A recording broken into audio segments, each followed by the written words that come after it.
Carolina loves to pass, of course. They also lost two stud running backs from last year. Those guys were amazing, both 1,000-yard running backs, Michael Carter and Javonte Williams. They have not been able to replace those two. There is a call for a lot of rain. Due to the rain factor, does that offset the FSU secondary deficiencies while simultaneously hurting UNC's passing game?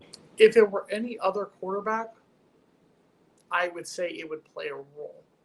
That being said, Sam Howell you could make a legitimate argument. What would you say, Mark? One of the top 5 quarterbacks right now in the FBS? Sure. So I think he's going to get what he wants out of the passing game. And I think he's at the point where this is his 3rd year leading the North Carolina offense. I don't think he's going to have a huge problem with controlling the passing game, rain, sunshine, whatever.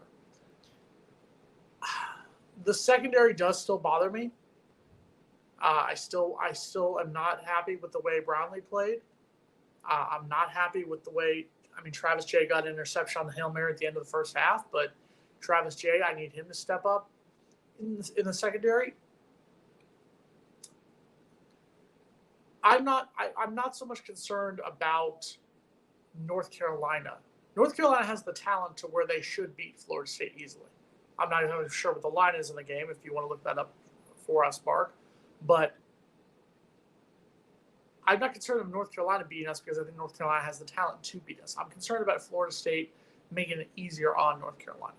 I'm concerned about the secondary, the linebacker group not being able to step up against, I would say, probably the best quarterback they have faced so far this season. And more than likely, like I said, I think probably him and De'Ara King, if De'Ara King is close to healthy, are the 2 best quarterbacks on Florida State's schedule that they will face.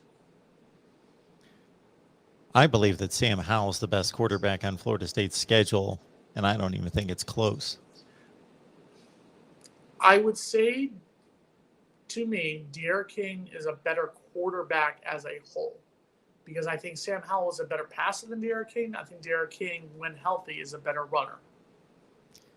Yeah, I'll take Sam Howell. All right, you take Sam. So they did convincingly beat Miami last year when they played, so I'll give you that much.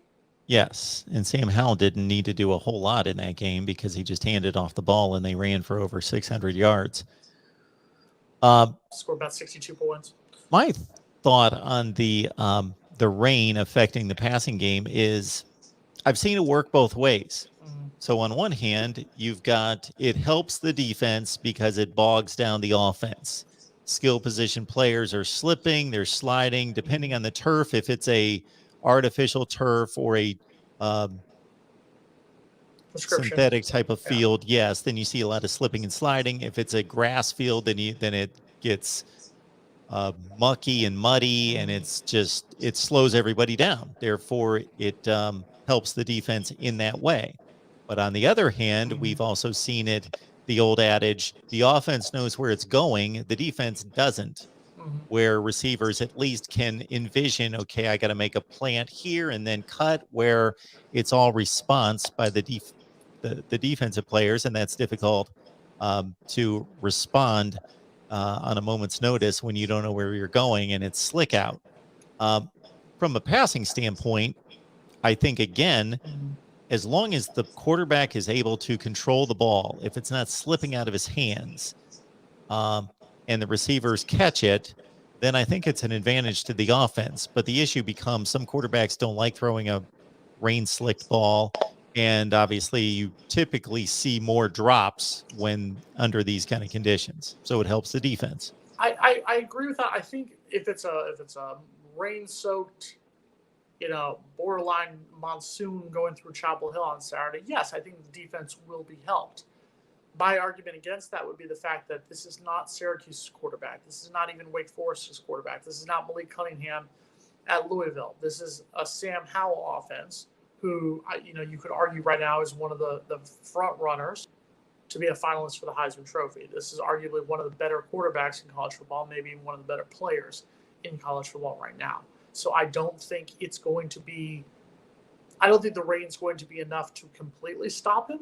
I don't think it's going to be enough to help. Oi, they're a 17.5-point favorite over us? Yes. Oi, I see it. I don't think it's enough to help us substantially. I think it may help us slightly, but I don't think it's enough to offset our major deficiencies. Florida State is going to have to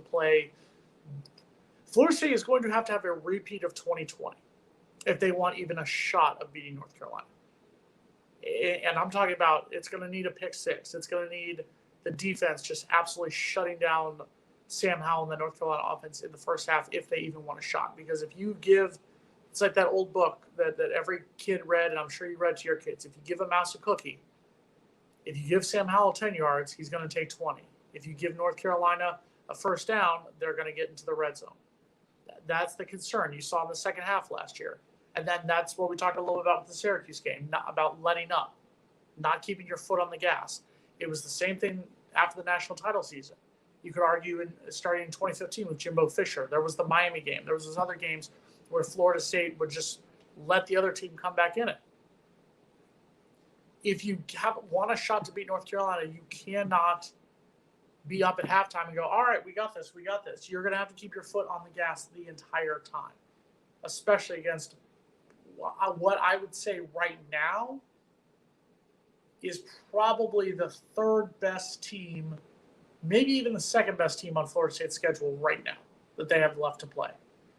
And don't get me wrong, the schedule's a wild one because you've got a Clemson team that's got 2 losses, a Miami team that's got 3 losses, a Florida team that's got 2 losses, a North Carolina team that's got 2 losses, and we're only in week 5.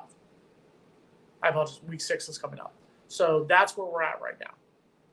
But I would say North Carolina is probably the second or third best team that we have left on our schedule.